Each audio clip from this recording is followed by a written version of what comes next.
The family gathered in the visitor lot. Jorge Ochoa's mother and brother and me.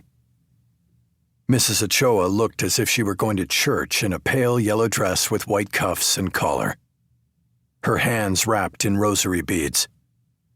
Oscar Ochoa was in full cholo regalia, baggy low-slung jeans cuffed over black Doc Martens, wallet chain, white t-shirt, and black Ray-Bans. His neck was wrapped in blue ink, complete with his Vineland Boys moniker 00 prominently on display. And me. I was in my Italian three-piece, looking good, for the cameras, wrapped in the majesty of the law. The sun was dropping in the sky and coming at a nearly flat angle through the prison's 20-foot exterior fence line, casting us all in the chiaroscuro light of a Caravaggio painting. I looked up at the guard tower and through the smoked glass thought I could see the silhouettes of men with long guns. This was a rare moment. Corcoran State wasn't a prison where men often left on their own 2 feet. It was an LWOP facility for men serving life without parole. You checked in, but you never checked out. This was where Charlie Manson died of old age. But many inmates didn't make it to old age. Homicides in the cells were common. Jorge Ochoa was just 2 steel doors down from an inmate who had been beheaded and dismembered in his cell a few years back. His avowed Satanist cellmate had strung together his ears and fingers to make a necklace. That was Corcoran State. But somehow, Jorge Ochoa had survived 14 years here for a murder he did not commit. And now, this was his day. His life sentence had been vacated after a court finding of actual innocence. He was rising up, coming back to the land of the living. We had driven up from Los Angeles in my Lincoln, 2 media vans trailing us, to be at the gate to welcome him.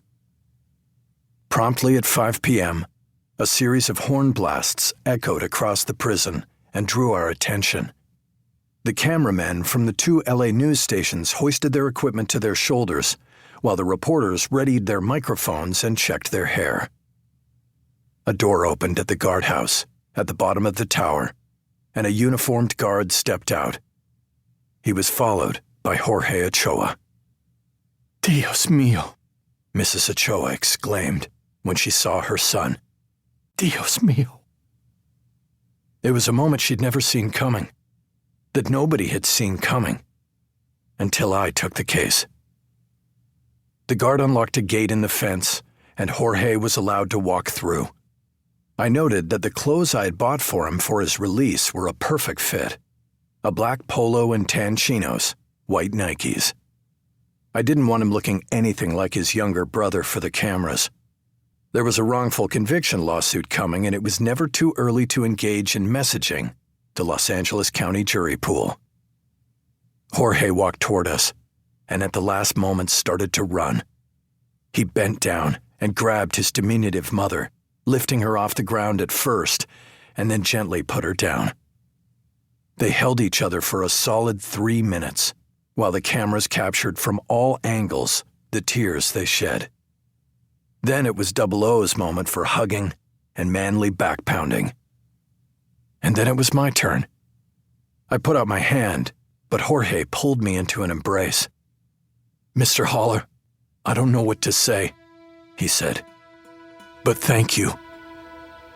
"It's Mickey," I said. "You saved me, Mickey. Welcome back to the world." Over his shoulder, I saw the cameras recording our embrace. But in that moment, I suddenly didn't care about any of that. I felt the hollow I had carried inside for a long time start to close. I had resurrected this man from the dead, and with that came a fulfillment I had never known in the practice of law or in life.